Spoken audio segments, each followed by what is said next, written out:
video natin ngayon mga maestro ay pag-usapan pa rin natin itong tungkol sa DepEd PBB 2022 SARO release.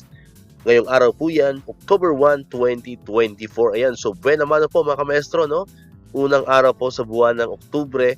So nakakita po tayo dito ng 19 na mga bagong SDO na narilisan na po ng PBB 2022 SARO. Ayan, so magandang balita mga maestro. Especially po sa 19 na mga bagong SDO na to, no, sapagkat alam naman natin ang celebration po ng ating Teachers Month ay sa darating na October 4, yung iba naman siguro ay October 5. Ayan. So masaya po tayo, no. Masaya syempre itong mga bagong SDO po na ito kasi syempre kahit pa paano ay magandang regalo na sa Teachers Month po yung pagkakaroon ng SARO, no, para sa PBB 2022. And hopefully, no, sana may habol pa kasi ngayon ay Tuesday pa lang naman. Malay natin, mabilis lang magproseso ang kanilang mga SDO. So, mayroon pa rin chance na baka pagdating ng Friday ay mai-release po yan. Pero syempre, hindi po tayo sigurado dyan, ano po mga maestro. So, nakadepende na po yan sa inyong mga SDO. Ayan, so alamin na po natin kung ano-ano mga SDO ba ito, yung mga narelisan po ngayong araw ng PBB 2022 SARO. Ayan, so ito po ay nagmumula, walang iba kundi sa Region 6. Ayan, so Region 6, Western Visayas. Ayan, so una po ay ang Division of Rojas City. Ayan, congratulations po sa mga kamestro natin dyan sa Rojas City. Next is La Carlota City. Ayan, congrats sa mga taga-SDO La Carlota City. Next naman is SDO Silay City. Ayan, congrats po sa inyo.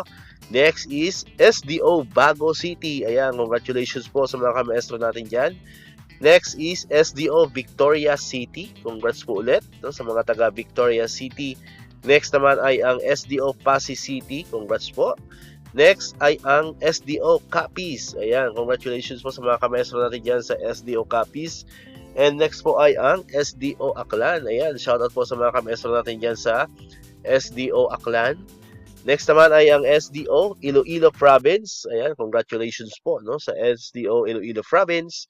Next naman ay SDO Sipalay City. Congrats po sa inyo lahat dyan. Next ay ang SDO Cabancalan City. Ayan, shoutout po sa mga kamaestro natin dyan sa Cabancalan City. Next ay SDO Antique. Ayan, congrats po, no, sa mga kamaestro natin dyan sa SDO Antique. Marami tayong kakilala dyan. Next is SDO Escalante City. Ayan, congratulations po sa mga kamaestro natin dyan sa Escalante City. Next is SDO San Carlos City. Ayan, congrats po sa mga taga San Carlos City. Next ay ang Division of Negros Occidental. Congratulations po, no, sa mga kamaestro natin dyan sa Negros Occidental. Next naman ay ang SDO Himamaylan City. Ayan, shoutout po sa mga kamaestro natin dyan sa Himamaylan City. Next po ay ang SDO Guimaras. Ayan, congrats po sa mga kamaestro natin dyan sa SDO Guimaras. Next, second to the last po ay ang SDO Sagay City. Ayan, congratulations po sa inyo lahat dyan. And syempre, ang pinaka-latest po na narelease ng SARO for PBB 2022 from Region 6 ay walang iba kundi ang SDO Cadiz City. Ayan, so all in all po, meron po tayong nakitang 19, no, 19 na mga SDO with release PBB 2022 SARO. Muli ngayong araw po yan, October 1, 2024. Ayan, so dahil po dito sa balita natin na ito, natitira na lang po 2 region ang wala pang SARO for PBB 2022. So hopefully, no, meron pa naman tayong 3 araw na natitira ay may habol po, no, bago man lang tayo magtapos ng or bago man lang tayo mag-celebrate ng ating Teachers Month, ano po mga kamaestro. Ayan, so sana po ay may habol yun na yun. Ayan, so dito ko na po tatapusin itong ating video ngayon mga kamaestro. Kung di ka pa nakakapag-subscribe, click mo na ang subscribe button dyan para ikaw yung unang nakakapanood ng mga videos na ina-upload natin. Katulad nito, mga updates pa rin about sa PBB and other bonuses ng mga teachers and government employees.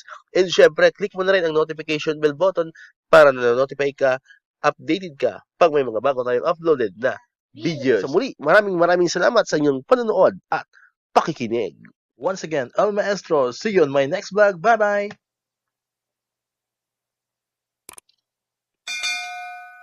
1, 2, 3, come on!